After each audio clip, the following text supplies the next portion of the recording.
My man. What's up, guys? Welcome to another episode.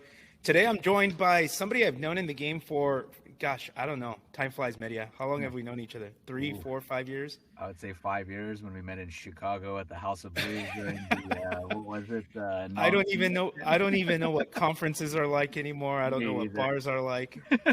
I could show you what bars are like if you want. But dude, welcome to the show. Tell everybody who you are, where you sell, and how long you've been in the game. Thank you for having me on the show, brother. My name is Moussavy. I work at the agency. I've been in the real estate game, both on the lending and real estate side for about 5, 6 years now. And I work at the Pasadena office of the agency. I sell everywhere from Pasadena to the west side, but we don't discriminate. Time flies, man. Time does fly. Time does fly. If there's one of the most valuable commodities in this world now, I realize that, and I'm sure a lot of us do as you get older, is time. And The it's the tough. older we're getting, and I hate saying that, the older we're getting, the more I'm okay paying for people to do things for me so I can buy back my time. Yep, I absolutely agree. It's the one thing you can't get back, and you realize the ultimate luxury in life is time. I mean, when people say, you know, is the ultimate success in life having money? I said, well, money is a means to give you the freedom to have the time to do what you want and to give you that time. So it's that's what we're all striving for, time. Right on. So listen, the reason I wanted you on the show is that we're going to cover a couple of different things, but Okay. one of the reasons I wanted you on this show is because I think your story is pretty fascinating. I think that in, the 5 years that you've invested into building your real estate career, you've grown just you the growth I've seen in you has been amazing. So first of all, congratulations, because it's not Thank you, easy. brother. Thank you. we might It's not. you might make it look easy, but there's a lot of work that goes into that, and I recognize that. So congratulations and good for Thank you, you. I'm brother. really proud of the business Definitely you're is building. not easy. You just see the highlight reel, is what it is. That's exactly what it is. That's exactly what it is. But so I want to start at the beginning. You had your start in lending. So you started in lending, but a few years ago, you sold all your belongings. I forget where you were. Was it Rancho Cucamonga? Yeah. You sold all of your stuff in Rancho Cucamonga to move to downtown LA, and you said to yourself, I'm going to give myself a deadline. I'm either going to make it selling real estate in downtown LA, or I'm going to crash and I'm going to move back. Pretty much. And here you are selling luxury real estate. I'm sure that seems like you said, we see the highlight reel, but there's a whole Oh lot yeah, of, I'm sure, the entrepreneurial roller coaster that went into that. definitely, and it still is day in and day out. There's nothing that you're never on cruise control in this business, and if you want to grow, you have to constantly get used to that. That's just part So of it. so let's talk about that. Why the move to downtown LA? Why'd you leave everything behind in Rancho? And were you doing loans at the time, or did you decide you wanted to get into real estate? Was that before or after? So I was on the lending side both in Rancho as well as the first year when I moved to downtown. What it was, I mean, for me, I was out there about 8 years, and I Hmm. thought that's home. That's where I'm going to end up staying. I just didn't know anything else, and I was comfortable.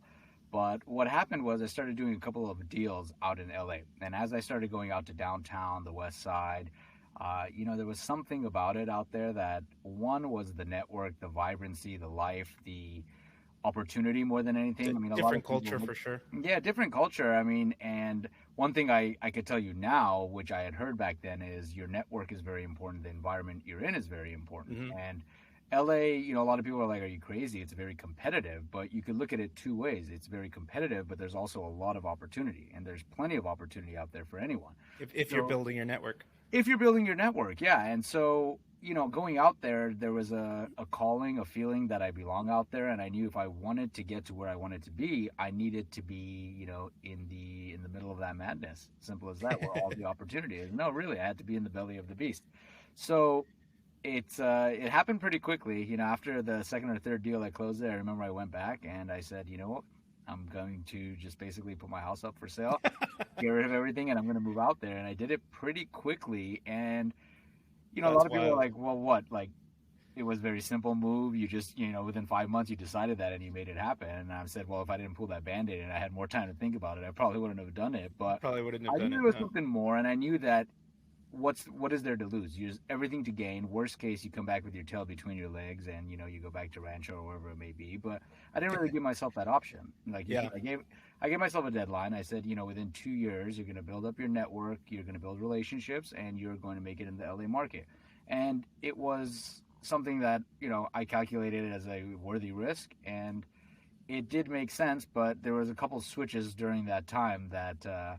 I think what that move did was more show me that fear is something we make up in our head, and if you Hmm. don't, the real risk is not taking that risk. So when I moved to LA, it was what are you so scared about? And I was like, well, what if I sell my house and I come out here and I use all the money and I don't make it, and what's going to happen? And we create all of these We give stories in ourselves our these head. really short glass ceilings.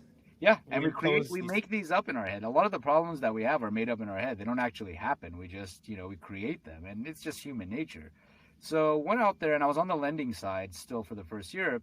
Yeah. But one thing I started realizing is the network I was in now and the relationships I'm building, these people, and just the price points in LA, they're purchasing homes that are 1 million, 2 million, 3 million. And traditionally, you can't really do the financing for that. A lot of the banks handle the financing once it gets to the higher price points. So They're everybody I'm managing meeting their is not. portfolios, right? Yep. So, Yeah, yep. portfolios or yeah, basically that's what they are. And so the banks traditionally run that side of it. And if not, it's not that brokers can't do it, but they can't be as competitive. You got a bank Yeah. giving 2.5% on a $6 million loan. What are you going to do? So one, it was okay. All the networks and relationships I'm building is not going to ever convert into business on the lending side. It wasn't just that. I mean, there was a part of me that wanted to go to the real estate side just because it's more external, whereas lending I feel is internal. You're a lot more Yeah. in the office. There's a lot more paperwork. Stuck behind a Real desk. estate, it's we're out meeting people every day. It's Yeah. relationships, dealing a lot more with people rather than the internal problems. Yeah. But Yeah. and it was more my personality. But I felt, look, man, you took 2 3 years to build up your lending career to the point where now you're making a few hundred and a year, and now you're gonna just stop that and go to a whole How, nother field. how many people told you were crazy? Everybody, I mean, you have to think it's absurd, but I'm like, these are the same people that told me it was absurd to come out to LA. And I think taking that jump from selling off my home, moving to LA, and just getting rid of all of those beliefs and chains that we create that hold us back. The same thing when I was going to make the jump into the real estate side, I said, what are you scared of? I'm already in that mentality that, there's nothing to be scared of. Take that risk and we'll see what happens. And of course, I'm not saying just roll the dice. Obviously, there's risk in anything you do, but at the same Yeah, time, I but believe in myself. you went 100% all in. You're like, let's go.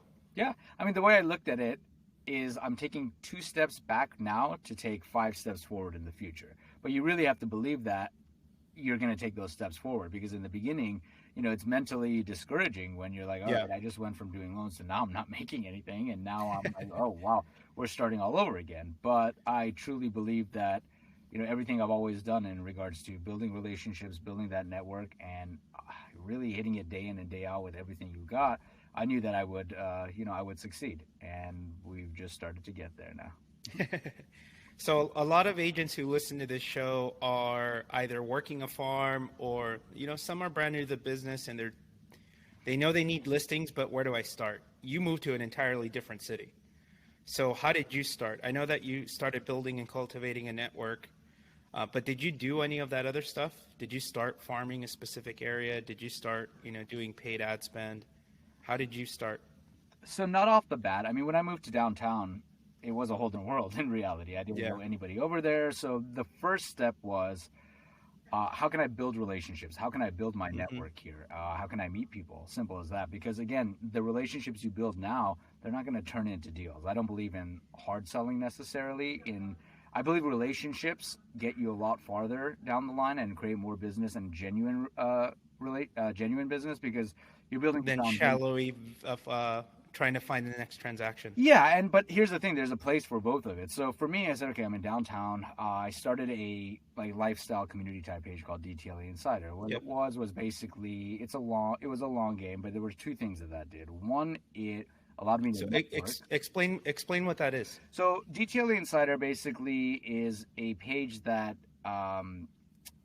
covers everything downtown has to offer, from the Hmm. businesses to the restaurants to events, things like that nature. And what I started doing was reaching out to a lot of these local businesses and restaurants, and we would do video segments, 5 to 10 minutes, where we would interview the owner, highlight what the establishment has to offer, et cetera, et cetera. And we grew that page over 2 years to, about 18, 19,000 followers. That's wild. And but more importantly, what it did was it allowed me to create a relationship with some of the movers and shakers in downtown, the business owners. And it's funny because I never really mentioned anything that had to do with real estate on the show, or even to these subjects, to the restaurant owner, business owner. It came about. You never said, "Here's my card. Nope. Call me if you need anything." Because it's not genuine. Then you're doing this for the purpose of turning into business, and I don't believe in that. So, but a couple of years down the line, these restaurant owners are like, wait, we saw your personal page and we see you're a realtor, and now those relationships have led into business. And was it hard to bite your tongue? Yeah. Of course. Because I don't want to say it's your only intention is to get business in here, but again, if you're building a relationship that's based on a solid foundation and is genuine, you can't go right off the bat and try to sell and say, hey, we're going to film your restaurant.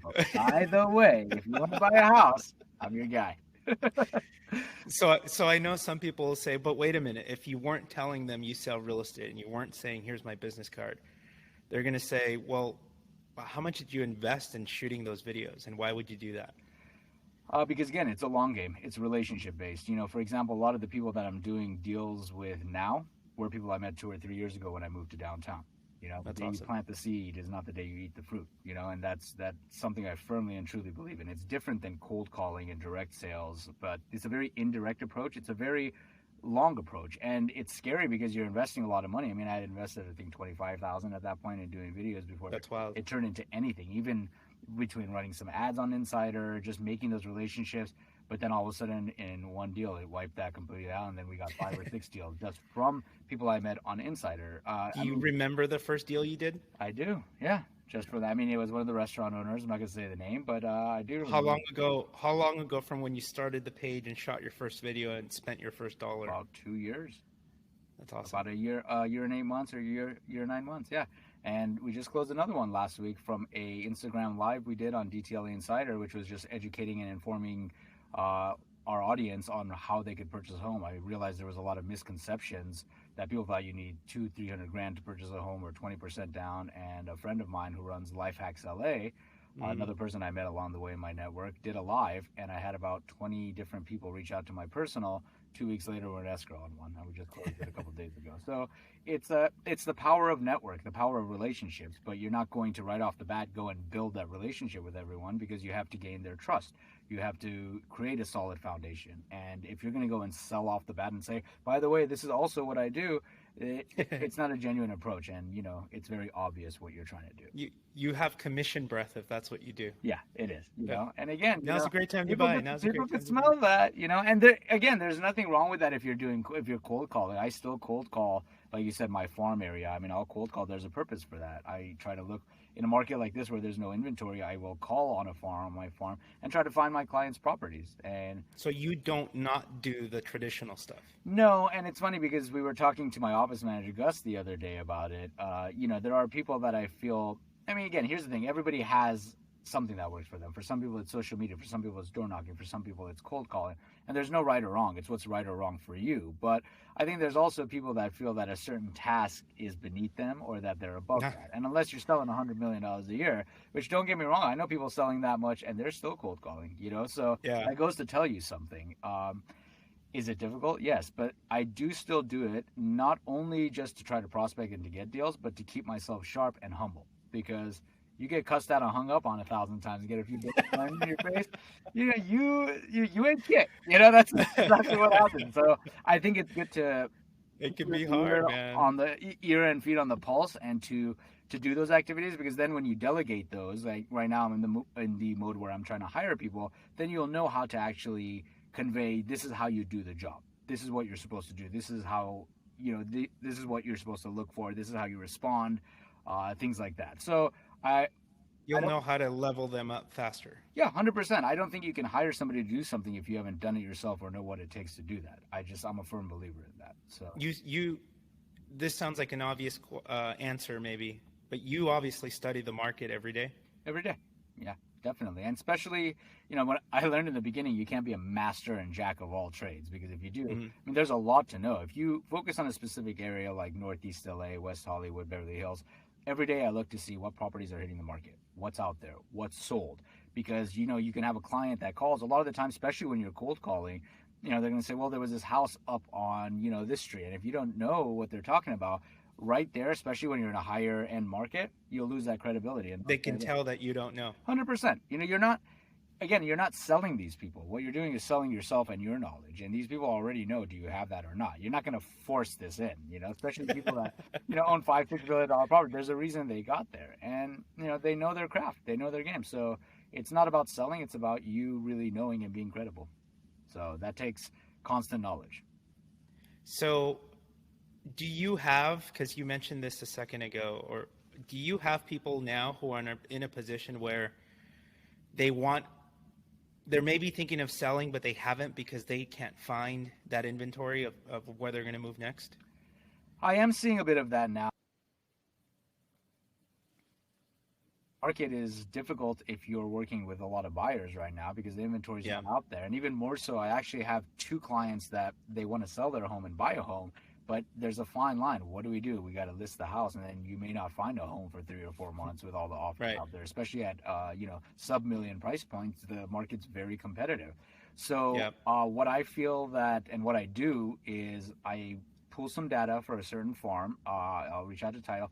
I'll get the phone numbers, emails. I'll do email blast to that entire community. I have a client that's looking to purchase. I will make phone calls, which I feel are more effective than email, even though people open email and text a lot more. But creating, again, that relationship and that rapport and actually speaking to somebody.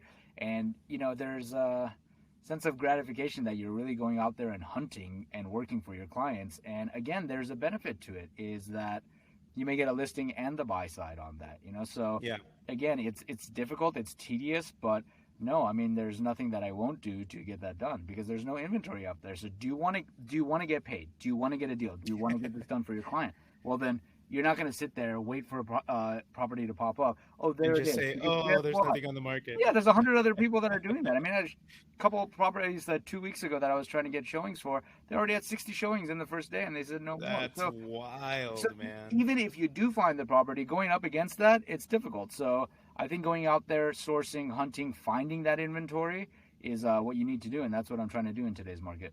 Finding ways to stay creative about it. Yeah, and it keeps you sharp. It keeps you on your toes, Like I said, try getting hung up on and yelled at every day.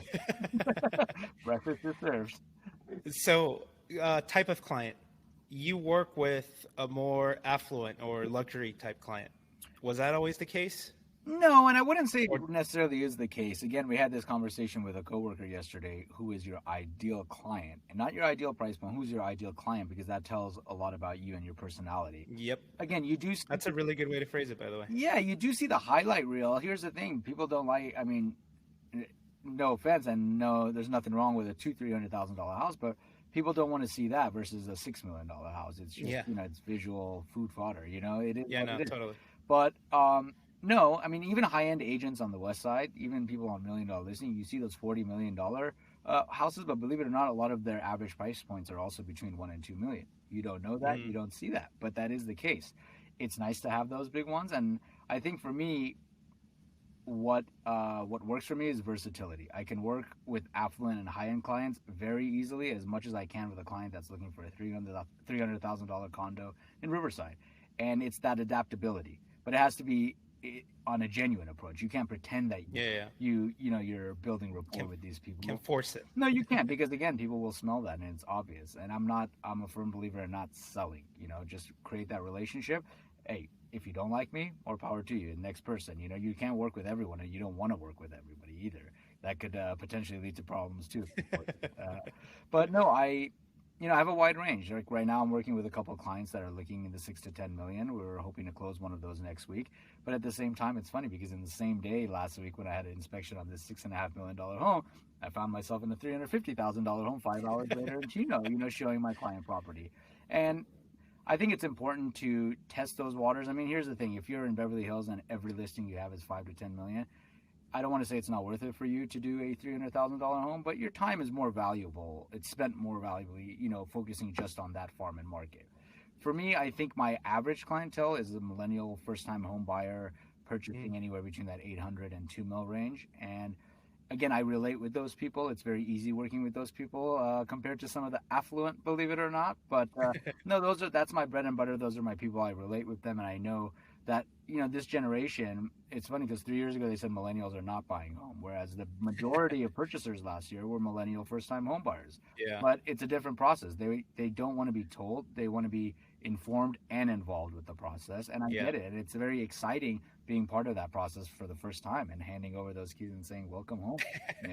So yeah, I do work with some affluent people. Again, it's not the majority of my business, but it's the highlight reel. People want to see that. Yeah. But I'm starting to dabble in that market, and it's starting to happen now. There's a few of those, and it's we'll see where it takes us. So you did this exercise. Did you do an exercise, or was it just the way that the question was framed to you? Who's your ideal client, instead of getting caught or hung up on price point and thinking about, what relatability do you have? Or the way I see sales is you should always try to find a way to be relatable to the other person. 100%. Again, on a genuine level, be relatable. Right. I mean, if you walk into somebody's house and you look around, you're like, okay, this guy has cigars and he has a dog, and you're going to pretend that you like those things, and it's obvious that you don't know jack about it. That's not going to work too well for you. And again, there's plenty of people out there. That means plenty of opportunity for you to connect with some of them. And yeah, can you work with everyone? Yeah. Do you want to? Not necessarily. It's sometimes compatibility isn't there. The relationship isn't there, and that could lead to problems down the line, like I said. So for me, it was the way the question was framed was more so, what, in terms of metrics, are your goals this year? So do you want to close 20 million, 30 million? And then I looked at it and I said, okay, the goal was 25, but realistically, by the end of, in 2 weeks, I'm probably going to be at about 9.5. So it's not what you want to close. Then it came down to how many units do you want to close. So it was the same way, because that doesn't count. You get one big $7-8 million deal. I feel like that'll skew the scale, but you have to take that. Yeah. You have to weight that with that. With a different score. So the same thing goes with who's your ideal clientele. It's not a dollar amount. It's personality. So who do you relate to? Who do you like to work with? So, and again, that could be a lower price point, but a lower price point and having a easier process and building a relationship and rapport is easier than dealing with. Then this job is fun, and you can move on without the stress of, Yeah, exactly. So again, just like anything else in life, it has its pros and cons, both ends of it, like higher price point, bigger commission, but you'll deal with a different set of problems, whereas on this side you won't. So let's pivot really quick. You talked about Downtown LA Insider, the videos you were shooting, and how, you've obviously built that brand and it's been a good long-term play. You have, we sat down once and we're talking about just your ability to storyboard a video. You're ridiculous. I don't know about that. So I think that video is something, whether the pandemic accelerated it or not, consumers want access to information quickly and easily. Yep. I want to be able to find information online. I want to be able to see the home online. I want to be able to tour the home online. I think that video can be a very powerful mechanism for that. Definitely. I think that video is also great for marketing at the top of the funnel, because you can take a video and advertise it for pennies on the dollar to a cold audience to warm them up. Yep. There's so many different use cases for video, but there's these, let's say these low effort videos, and then there's the kind of stuff that you do where you actually tell the story of the home, the community, the lifestyle. How do you make that magic happen? One, you have to start somewhere, because in the beginning, I was guilty of that as well. I think for businesses today, the most valuable commodity for a business is attention, and especially in a environment where we have content being thrown at us left, right.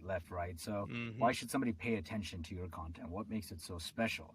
And again, in the beginning, I was guilty of, I'm going to do a video just to do a video. But when you think about a story, there's the primary purpose of a story is to evoke emotion. And we are humans. We are emotional beings. So the whole point of a story is, first off, the story has to have a objective, a purpose. You're not doing videos just to do videos. Like I said, I've been there. I've done that. And then it was like, okay, you did a video, you're happy about it, you posted, you got some views and likes. Check the box. Yeah, but what did this do for you besides you being able to say, I did a video? And right. I mean, that comes with trial and tribulations. You learn as you go that, the whole point of creating a video and showing your audience a video is to tell them a story. is to make them feel something, is to show them something and put them in the same place that you want that emotion to evoke. For example, if it, let's look at movies. If it was just words on the screen, what, how different would that be versus us actually being able to see that story and feel the emotions and putting ourselves in that position where that emotion actually happened to us. So Mm. there's a there's a difference with being able to convey these emotions and just telling people, because if that, it's fact. So again, a video has to be able to evoke an emotion to people where, hey, this is why I'm telling the story, this is the emotion that I felt with it, this is what I went through, and because of this, that, because of that, this, and because of all of those, this is where we are now. So there's a there's a story flow to it. There's an actual process to telling a story. Now, do we storyboard everything out now? No, I think in the beginning it was like, okay, here's our objective. Here are the characters. Here's the message that we're trying to convey. Here are one out of the 6 human emotions that we're trying to appeal to. And how can we effectively do that? And more importantly, differentiate from all of the other content out there.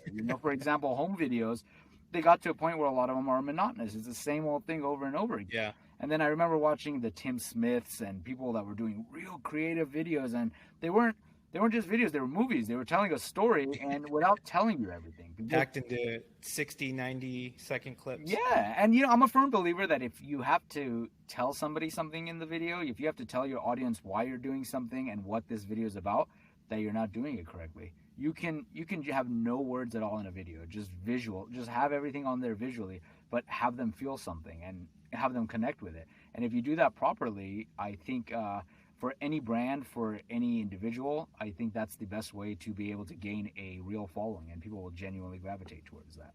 Not everyone, but your people. This isn't a real estate specific video that I'm going to reference, but I thought you did such a good job with it. But do you remember the one that you did for, what is it, Orange Theory? Yes, with Jacob. Yeah, definitely. Yeah. So can you describe what that process was like? So rather than shooting a promo video for Orange Theory, how did you storyboard that to convey a message and a lifestyle and opportunity? Perfect. Okay, so that one was shot with one of my 2 guys. So it's funny, I used the 2 J's, Jacob Huizar and Johnny Zambrana. Those are my go-tos when it comes to content.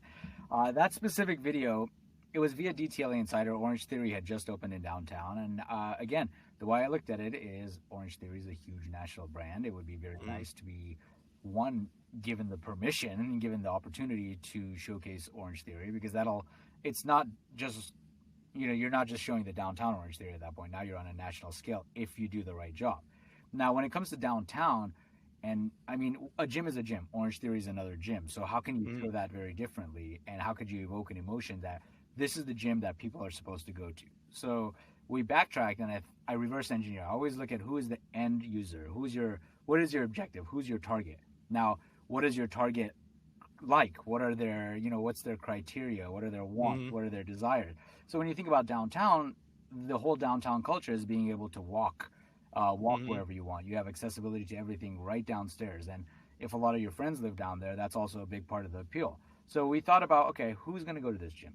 People that only live in downtown. People are not coming from outside of downtown to come into that hellhole and all to that. Deal with that parking. Go to Orange Theory. So first off, the end user were downtown residents. So let's show 3 different people, and we used ladies in this one, obviously, because nobody wants people to be an Orange Theory. Although there would have been a purpose to do that too, because you don't want to just appeal to one demographic group. But we thought, okay, visually, who's this gonna appeal to? So let's have some ladies in there. And we showed 3 different women waking up in 3 different buildings in downtown, and then all 3 of them basically doing their morning routine, getting coffee, coming down and meeting on the street, because again, that's downtown culture. It's the fact that, hey, what are you doing? I'll be there in 1 minute. They met up, they walked down the street, and there's Orange Theory, and it started, again, the video flow on this one was this, and we ramped it up completely, as things went, just like your day starts, it starts a little bit slower and then it ramps up. So then they went in, they did that intense workout, which that appeals to everybody. We added, an actual live session in there as well. But the whole emotion we were trying to, or objective we were trying to convey with that, which we did, and it worked very well, was this is a downtown gym for downtown people who love the downtown lifestyle. And it was simple as that. And that's why we didn't show people coming from out of town. We showed people from within downtown. and how accessible this gym was, how easy it is just to go down there, and then afterwards you can go out with your friends and have a coffee, or for me, a cocktail. You know. So you do the same thing. I know we're talking orange here, but you do the same thing when you're showcasing a house. Well, with home videos, again, it's become very difficult to differentiate between home videos. And the thing is, I don't believe in just showing a home. Every home has Yeah, a story. When you're selling a home, yeah, you're selling a story. You're selling a lifestyle. You're not selling the home. So you have to reverse engineer and see who would purchase this house. Is it a Hollywood Hills mansion bachelor pad? Okay, so you're not going to market to somebody with 5 kids, that wants to move. So first you have to know who that final objective is, yeah. and what is the purpose. So from there you reverse engineer and you market the home to evoke that emotion of that lifestyle. This is what it's going to feel like if you live in this home. This is the type of person that lives in this home. What would your normal day be like? For example, we did a video with a couple of our colleagues for a listing they had in downtown. It was a penthouse in the Luma building for 3.5 million with Arrington and Greg. And that video, they asked us to do a video. And again, there were no words in the video. It was just basically, it showed a day in the life of, I kind of used the subject that lives in that penthouse. It's a single woman of affluence, we'll just put it that way. And so what would her normal day be like? So we shaped it around that person, because that is maybe somebody that would purchase it. If not, it would be a couple or a bachelor. So show what that life would feel like, a day in that life. They're going to get up. They're not going to run away, right away going like, okay, the kids are there and feed them. They're going to wake up, the shades are going to come up. You're going to have your coffee. You're going to lounge on your balcony with your laptop. You're going to call your friends. You're going to go downstairs and you're going to go to LA Live. We incorporate all of that shopping. So again, you have to make somebody feel this is what it would feel like to live in that home. If not, I mean, they're not buying just the home. They're buying the lifestyle. And especially in areas like downtown West Hollywood, they're buying the dream. And so you have to make them feel like this is what it will feel like living in this home. You're not just buying a home. They're buying the culture, they're buying the community, all of that. Yeah. So that's how I try to shape these real estate videos as well. It's some of them, like I said, they have no words. Some of them do if we're, trying to just tell people what this place is about. But a lot of it comes down to this is what it would feel like living here. So take a look.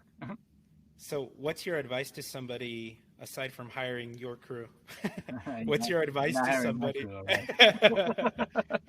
What's your advice to somebody who, like, what sort of questions do you ask, or what sort of red flags do you look out for when you're hiring a videographer for the first time? I mean, again, I've been blessed and fortunate to use the same guys, and we've evolved together. Again, the videos we did in the beginning, we didn't storyboard. We would go there and be like, okay, this is kind of what we want, let's shoot it. But again, if you fail to prepare, you prepare to fail. So the most important thing with a video is prepare. What is the purpose of this video? What is the objective? What emotion are you trying to convey? And to who are you trying to convey this to? Have those in place. From there, a lot of it will fall into place. But if not, you're going to go show up. And be armed with that to give to your photographer or to video. Yeah, we set that all up. And it's funny, like now we're at a point with some videos, we don't have to storyboard it. With some, we go over there and we kind of take a look around, and we have those in mind. Like, who is this video intended towards? If it's intended towards a bachelor, well, again, we're not going to show the baby room or something of that nature. Yeah. And we're going to show more of the hip young lifestyle that this home could convey. Afford you. Yeah. But no, I mean, the first thing is to get started. We're all scared of getting on camera, first of all. We're all scared of what are people going to think about me. I mean, I look at some of the videos we did in the beginning, I'm like, oh God, but if I didn't do those, it wouldn't force me to take a step back and actually prepare, and it wouldn't force us to evolve. And a lot of it is also studying what other people are doing, but staying true and authentic to your style as well. It's it's difficult to do so with property videos, but again, the more you shoot them, the more you develop a style too. Exactly. And so, I mean, my advice would be, again, prepare, have who's your objective, who's your target, what emotion are you trying to convey, and what's the purpose of this video. Those are the main things. Go in there with that, and that alone will help you. And two, don't be afraid to try new things when it comes to content. There's a lot of content out there. I mean, look at people like Gary Vee. I mean, if you look at his videos 4 or 5 years ago versus where he is now, do you not think he's evolved? You can tell that he has. But if he didn't do that, he wouldn't get to where he is today. You're not just going to all of a sudden start here with amazing videos, and not all of them are going to be a hit. But try a lot of things until you find what works for you and what sticks. Exactly. And then you'll figure out what your style is too. What's your advice for somebody this year, 2021? We're 30 days in. well, a little over 30 days in. I'm shocked. I don't know where No, January went. don't do that to me. It goes slow and fast at times. It's 1 out of 12 is down, bro. 1 out of 12 is down. We're gonna talk again, and it's gonna be like 2 months left in the year. You're Watch. gonna have 2 kids. Oh gosh. What's your advice to somebody who's looking to have a better year than they did last? So I would say focus on what works for you. Again, there are so many different ways to make it. I mean, here's success. Here's where you are. There's no straight line. There are a million ways to get to where it is. What works for you and what works for somebody else may not necessarily work for you. Find what it is that works for you. Don't take everybody's advice as Bible. Yeah, and don't, we live in a culture where we go online, oh, this guy's doing this, so I got to try this because maybe this will work for me. I mean, try it, but I would say also stick with what's tried and true for you. So again, if it's cold calling, if it's door knocking, if it's social, if it's videos, whatever it is, I would say double down on what works for you. And don't spread yourself too thin by trying to do a little bit of everything. Because again, you're never going to succeed at anything. You're going to do a little bit of everything because you're doing too much and nothing is going to actually progress. So for me, I actually had to take a step back too. And there's certain things you have to cut out. You want to do them, but are they really going to get you to where you want to be? If not, focus on what it is that is going to get you to where you want to be and what you're good at and what has shown it's successful for you, and double down on that. Double down on that. Awesome. And again, explore new things, but I would say stay with what's tried and true, especially in a market like this where you don't know how long this opportunity will last. If you're going to try new things, by the time that takes root, it could be a couple of years, and at that point the market may potentially fizzle or flatten, and you should have at that point stuck with what's tried and true. If it's phone calls, go at it. Medya, thank you so much. Where can we find you online? You could find me on my Instagram more than anywhere at Moussavy, Moussavy, and at DTLA Insider. Awesome. Thanks, man. Thanks for for taking the time. I appreciate it. My you. pleasure. Thanks, brother.